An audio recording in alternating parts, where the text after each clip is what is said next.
សូមបងប្អូនអ្នកទេសនាទាំងអស់គ្នាបានឃើញរួចជួយ like ជួយ share ទាំងអស់គ្នាណាបងប្អូនសកម្មភាពនេះគឺជាសកម្មភាពល្អៗដែលផ្សាយចេញពីក្នុងវត្តសុវណ្ណបារមីស្រីធីតារាមហើយវត្តស្លាកែតខេត្តបាត់ដំបងសូមទឹកចិត្តបងប្អូនអ្នកទេសនាទាំងអស់គ្នាជួយ like ជួយ share ទាំងអស់គ្នាសូមអរគុណនិងអរគុណសម្រាប់បងប្អូនដែលបានជួយ like ជួយ share ទាំងអស់គ្នាសូមអនុមោទនា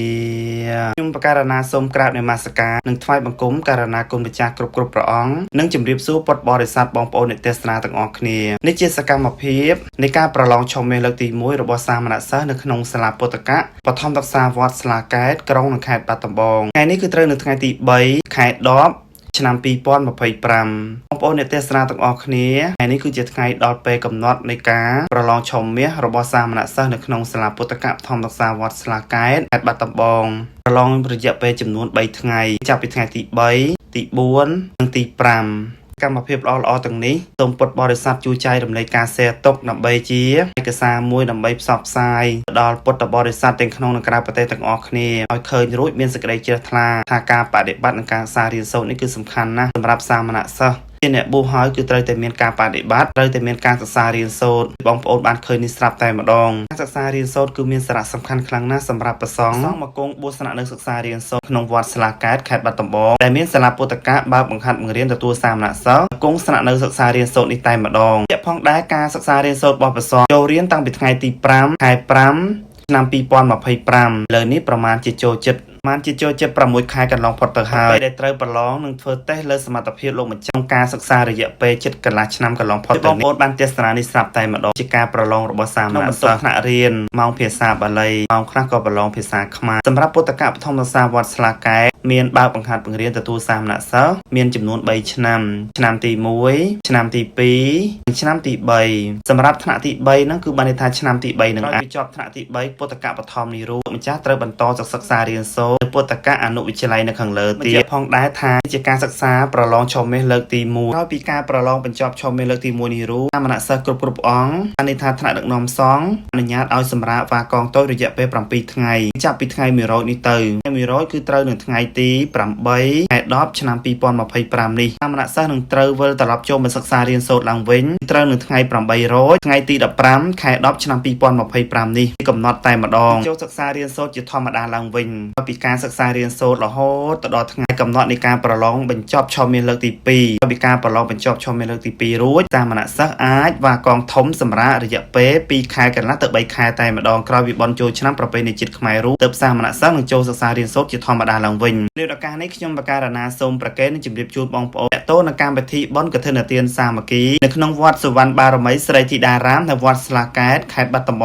ថ្ងៃ10រោចថ្ងៃ11រោចខែអាសត់យើងនិយាយថ្ងៃបារាំងគឺត្រូវនៅថ្ងៃទី17ថ្ងៃទី18ខែ10ឆ្នាំ2025សូមគោរពអញ្ជើញពុទ្ធបរិស័ទទាំងក្នុងនិងក្រៅប្រទេសទាំងអស់គ្នាចូលរួមអនុមោទនាកម្មវិធីបុណ្យកឋិនទានសាមគ្គីក្នុងវត្តស្លាកែតខេត្តបាត់ដំបងដល់ទៀតបងប្អូនដែលត្រូវនៅថ្ងៃទី17ថ្ងៃទី18ខែ10ឆ្នាំ2025បងប្អូនបានទស្សនានេះស្រាប់តែម្ដងគឺចំនួនព្រះសង្ឃនៅគង់នៅទីនេះមានចំនួនច្រើនសូមម្ចាស់សទ្ធាពុទ្ធបរិស័ទទាំងក្នុងនិងក្រៅប្រទេសទាំងអស់គ្ន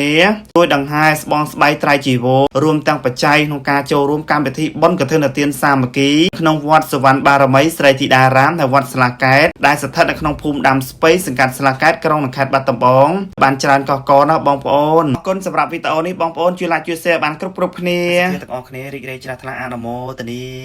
ាសូមបងប្អូនអ្នកទស្សនាទាំងអស់គ្នាជួយ like ជួយ share ទាំងអស់គ្នាណាបងប្អូនវីដេអូនេះគឺជាវីដេអូដែលមានសារៈសំខាន់ខ្លាំងណាស់ដើម្បីផ្សព្វផ្សាយជាបន្តទៀតទៅដល់ពុទ្ធបរិស័ទទាំងក្នុងនិងក្រៅប្រទេសទាំងអស់គ្នាបានជ្រះថ្លាចូលរួមការកសាងកុដិដែលមានបណ្ដោយ30ម៉ែត្រទៅ18ម៉ែត្រនិងកម្ពស់3ជាន់នៅក្នុងវត្តស្លាកែតខេត្តបាត់ដំបងលើនេះជាកម្ពស់ចាក់ឆ្អឹងដំបូងបងប្អូនណាដំបូងនោះក៏មានប្លង់សេដែរ4ទិសតែនេះសូមពុទ្ធបរិស័ទទាំងក្នុងនិងក្រៅប្រទេសជួយ like ជួយ share ទាំងអស់គ្នាបងប្អូនសូមប្រកេននិងជម្រាបជូនបងប្អូនតាក់ទងនឹងកម្មវិធីបុណ្យកឋិនទានសាមគ្គីក្នុងវត្តស្លាកែតខេត្តបាត់ដំបងត្រូវនៅថ្ងៃ10រោចនិង11រោចខែអាសត់យើងនិយាយថ្ងៃបារាំងគឺត្រូវនៅថ្ងៃទី17និងថ្ងៃទី18ខែ10ឆ្នាំ2025ដល់ទៀតបងប្អូនត្រូវថ្ងៃទី17និង18ខែ10ឆ្នាំ2025គឺជាកម្មវិធីបុណ្យកឋិនទានសាមគ្គីក្នុងវត្តស្លាកែតខេត្តបាត់ដំបងសូមក្រុមអញ្ជើញពុទ្ធបរិស័ទទាំងក្នុងនិងក្រៅប្រទេសទាំងអស់គ្នាជួយចូលរួមកម្មវិធីបុណ្យកឋិនទានសាមគ្គីបានបច្ច័យដើម្បីបន្តការកសាងកុដិបន្តទៀតលើនេះថវិកានៃការសាងសង់ពិតជាមានការខ្វះខាតច្រើនណាស់បងប្អូនតែហេតុនេះសូមម្ចាស់សទ្ធាទាំងក្នុងនិងក្រៅប្រទេសទាំងអស់គ្នាជួយចូលរួមជាបន្តទៀតជាថាកុដិនេះយើងកំពុងបន្តចាក់ឆ្អឹងដំបូងបងប្អូនណាបងប្អូនបានទស្សនានេះស្រាប់តែម្ដងកុដិនេះយើងកំពុងចាក់ឆ្អឹងដំបូងហើយក៏ត្រៀមចាក់ប្លង់សេ4ទិសប្លង់សេក៏មិនសូវធំដែរប៉ុន្តែ តែដំបូងនេះគឺយើងត្រូវការបច្ចេកទេសទៅតាមវិស្វករបានសិក្សាមកគឺយើងធ្វើទៅតាមគ្រឿងបង្គុំរបស់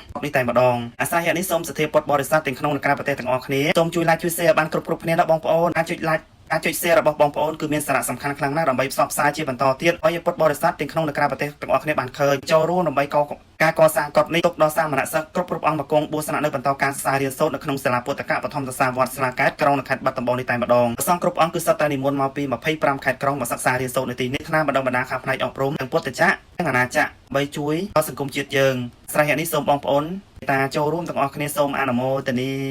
ទោះបីជាបងប្អូនចូលរួមក្តីមិនបានចូលរួមក្តីមិនត្រឹមតែជួយចុច like ជួយ share ណាបងប្អូនក៏ធ្វើឲ្យពុទ្ធបរិស័ទពុំតាន់បានឃើញក៏មានសេចក្តីជ្រះថ្លាបន្តទៀតដែរខ្ញុំបកករណាបានប្រកេននឹងជម្រាបជូនអញ្ចឹងកុដិនេះគឺមានបណ្ដោយ30ម៉ែត្រទៅទឹក18ម៉ែត្រនិងកម្ពស់3ជាន់ក្នុងមួយជាន់មាន10បន្ទប់2ជាន់មាន30បន្ទប់ក្នុងមួយបន្ទប់ព្រះសង្ឃអាចគង់បានដល់ទៅជិត10អង្គបន្ទប់ខ្លះ7គុណនឹង7បន្ទប់ខ្លះ8គុណនឹង5បងប្អូនណាគឺធំណាស់ក្នុងមួយបន្ទប់